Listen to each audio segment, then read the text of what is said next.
Alright, now we're on to 6.2, dot product of vectors. Now, describing what a dot product actually is pretty difficult. If you want to do some research on your own and look at what a dot product is, you can, but it's not incredibly clear. Now, on the other hand, calculating a dot product is very, very simple. If you can add and multiply, you're in business. So here's the definition of a dot product. You'll need to write down this definition in the middle of the page. You take the two components, the horizontal components like U1 and V1, and you multiply them together. And then you take the vertical components, U2 and V2, and you multiply those together, and then you add them together. So since you're multiplying two numbers together, multiplying another two numbers together, and then adding it together, the dot product of two vectors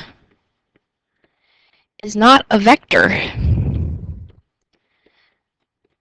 but actually a real number. It's kind of funny, but remember that when you are finding or calculating a dot product, that you are actually calculating a real number. Okay, let's actually practice doing that. Let's take u dot v. So we're going to take u dot v, the dot product. So we will take 5 times -3 and add to it 12 times 2. So that means that we have -15 plus 24, and that is 9. So the dot product of those two vectors is 9. Now we're looking at the linear combination form with the i's and the j's. Nothing has changed. When we take u times v, we're still going to take our horizontal components, 3 and 10, so we'll multiply those. And then we add 9 times -3, and we get 30 plus -27, which is just 3. So there's our dot products. Take a moment and pause if you need to. I'm going to move on to the properties. Okay, some of the properties of dot products. You can multiply them forwards or backwards. You can multiply them by 0 and you'll get 0. Or take the 0 vector times a vector and you get 0 for your scalar dot product there. You can also distribute. That's right here, the distributive property. When you take a vector times itself, the dot product, you actually get the square of the magnitude. We'll be looking a little bit more at that in just a minute. That's kind of interesting. And you can also, need to make sure that you're looking at order of operations here. If you have a constant scalar times a dot product, you can either do the dot product first, like you see right here, and then multiply by the scalar, or you can take the scalar times this vector and then find the dot product, or you can take the scalar times the second vector and then find the dot product. Just make sure that you know that it's not taking cu times or dotted with c times v. This is a scalar multiplication. You see how you'd be multiplying by c twice, and that's a much larger number than you anticipate.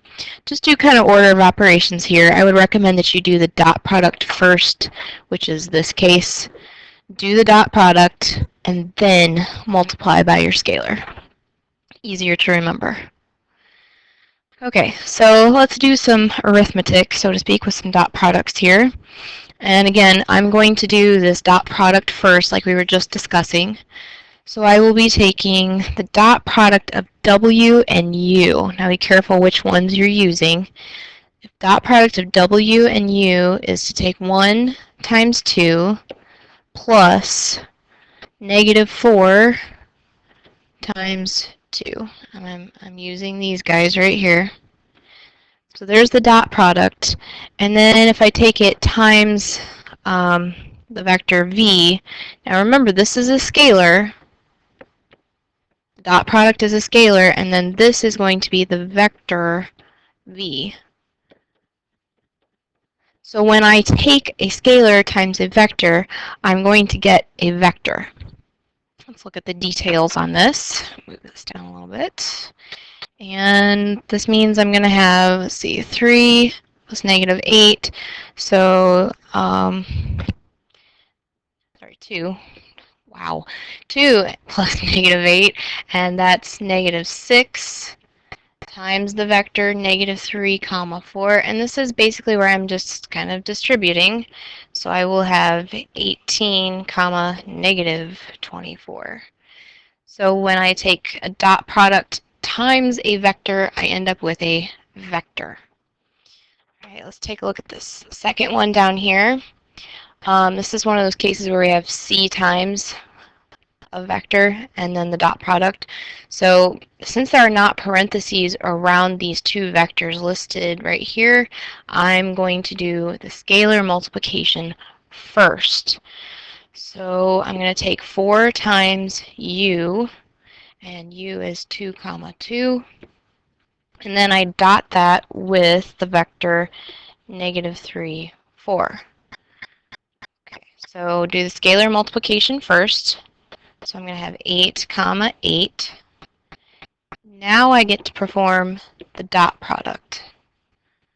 So the dot product, we're going to have 8 times -3 plus 8 times 4. So that gives me -24 plus 32, and that is 8. So notice overall up here I'm doing a dot product. Therefore, I will have a scalar or a regular real number as my output. All right, let's use the dot product to find the length. We saw that up in the properties earlier, where you take a vector dotted with itself and you get the magnitude or length of the vector squared. So actually, let's kind of take a look at this. If I have something like this going on here, where this is -5 and this is +12, we all know Pythagorean theorem. You've got -5 squared, 12 squared. That's Pythagorean triple. This is going to be 13. Well, watch what happens when we take, to find the magnitude of u squared, that'll be the same thing as u times u, the dot product with itself.